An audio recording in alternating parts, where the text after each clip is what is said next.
Jumping into the new F125 game as a newcomer can be a little bit daunting. There are so many settings, game modes and different systems to learn, so it can be hard to know where to start. This is why I've created this F125 beginner's guide video to run through all of the key areas within this year's game. I'm going to share my settings, some key tips and tricks, making this the ideal video for both newcomers and those returning who are looking to improve their lap times. Now, the first thing that I'd always recommend doing is making sure all your hardware is set up and working correctly. This includes setting up your racing wheel and pedals if you're using them, mounting them securely, and optimizing your PC performance to get the smoothest FPS if you're not racing on a console. Starting with that racing wheel or controller though, ensure they're all connected, updated and working is really important for the best experience. There are a ton of settings you can change on a racing wheel, both in F125's own settings and the wheel settings controlled by your wheelbase or your PC. And I'm going to go ahead and leave some recommended settings for most of the most popular wheels in the description below.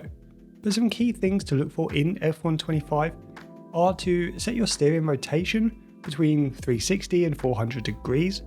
Lower settings will make your car feel a little bit more responsive, while setting the rotation a bit higher towards 400 will give you a little bit more stability to your input. You can increase the steering rate if you're using a controller, and bumping this up to somewhere between 110 and 130% will make your inputs faster and allow for a more responsive car, although this can actually make your car slightly trickier to drive, so really test this setting out before jumping into a competitive race. Now, another top tip for both a wheel and controller is to also increase the linearity. This will affect the input curve, making the start of your input more gradual. If you're learning to race without traction control for the first time, this is a really excellent way of giving you finer control over your initial throttle input. Once you are all set up with your controller or your racing wheel, the next step is to choose the correct AI difficulty for your own skill level. Knowing where to set the AI difficulty can be a little bit of a stab in the dark if you've not played an F1 game for a while, but we've created an AI difficulty calculator just for F125. This will really quickly help you find the recommended AI difficulty for every single track. To use this calculator, all you have to do is jump into a single time trial session and set your fastest lap time. Then head over to our calculator, choose the track you're racing on and enter your lap time. The calculator will then show your recommended AI difficulty. From there you can jump back into F125, confident that the AI will be at or around your pace. Now, I would recommend testing the difficulty even after using our calculator, as you may need to tweak it up and down a few clicks to find that real sweet spot. One key area of F125 and pretty much any racing game that makes the game more accessible are driving assists. These allow you to turn on or off a series of different assists based on your skill level and realism which you wish to achieve. Certain assists such as manual gears, racing line and ABS are ideal for newcomers to F125. As you progress though, you may wish to start disabling some of these to get a more authentic and slightly more challenging experience. It is worth noting that driving assist in F125 can actually limit your maximum lap time potential, and this is because certain ones such as the traction control, the ABS, they will kick in when the game is going to detect that you're about to spin your wheels or lock a tyre. These will actually restrict the ceiling of your car's potential compared to racing with them disabled. But with that said, if you are struggling to keep the car pointing the right way with TC disabled, enabling these crucial assists can really aid with your overall enjoyment. On screen now are a few of my recommended assists for a different kind of skill level of player. Once you've got all your assists dialed in and your AI difficulty set about right, you can start to venture out onto track and rack up some laps. F125 is a game where it can be really easy to start lapping without making mistakes, but finding those final tenths or seconds can be really hard, and improving all comes down to practice. And I'd highly recommend your first outing be in the time trial mode. In here, tyre wear is disabled, the track conditions are set to maximum grip, making it the ideal playground to get used to the new handling in this year's F1 game. From there you can head into your first Grand Prix weekend, but always try to enable at least one of the practice sessions. Track conditions and varying tyre grip will make your car feel slightly different compared to how it felt in time trial, so I recommend putting in a few practice laps before heading into qualifying or a race. From there, once you've spent a bit more time in F125 learning the systems and setting everything up, you can jump into a career mode to put everything to the test. There are multiple ways of doing this and different career modes in this year's game. You've got the classic My Team game mode, which lets you create your own team, and it's the most involved RPG style game mode in this year's game. This lets you upgrade and manage your car and team and even hire new staff and drivers. Then you've got the driver only career where you race as either a current driver or your own driver. You manage your career, make contract negotiations, swap from team to team, all while chasing the F1 Drivers' World Championship. And this year there is also the return of Breaking Point, which is a linear story-driven game mode, which is a great way to actually learn different areas of the game. Now, when you're sitting in the garage or on a grid just before a race, you'll notice a car setups tab. And this is a great way to actually improve how your car feels. As you jump into here, you'll see a few preset car setups that you can choose from. Your car setup essentially changes key areas of your car and how it's all put together to make it handle and perform differently. You'll often hear commentators such as Crofty during a real world race talk about different downforce levels, ride heights and tyre pressures, and these are all parts of the car which can be changed each race. The goal with adjusting or creating a car setup is to maximise your car's potential for the upcoming session. Your setup will differ from track to track based on different characteristics and weather conditions. Now I'm going to run through each part of the car setup ever so briefly, just to give you an indicator of what each area does. But don't worry, we're going to have our own car setup video ready to go where I jump into everything in a little bit more detail. Now, starting with the aerodynamics, these control the overall levels of downforce, influencing both corner grip and top speed. Increasing the downforce improves handling through turns but can reduce your maximum speed, while decreasing your downforce will boost your speed but sacrifice a little bit of cornering performance. The differential controls how your rear wheels rotate relative to one another. Fine-tuning it impacts how the car behaves in the corners, influencing wheel spin and the rotation of the rear wheels for better or worse control and stability. Your suspension geometry defines the position of your tyres relative to the track surface.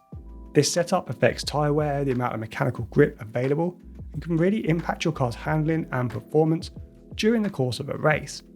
Then you have the suspension, which dictates the stiffness or softness of your car's response when cornering or passing over bumps. Adjusting this and the ARBs and the ride height all affects your overall balance, stability and responsiveness of your car.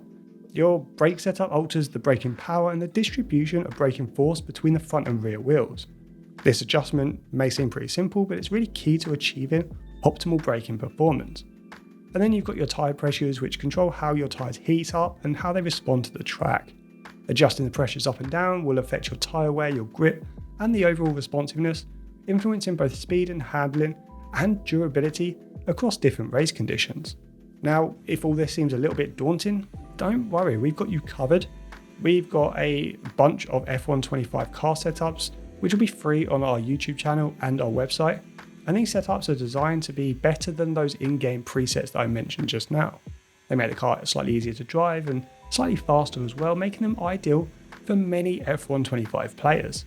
But if you're competing online in a league or against friends, we do also have our pro setups.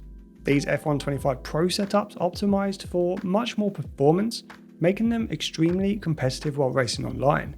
They include multiple setups for every track, as well as recommended qualifying and race strategies for every race as well. I'll leave a link in the description below and go and check them out if you're really chasing those final tenths of a second.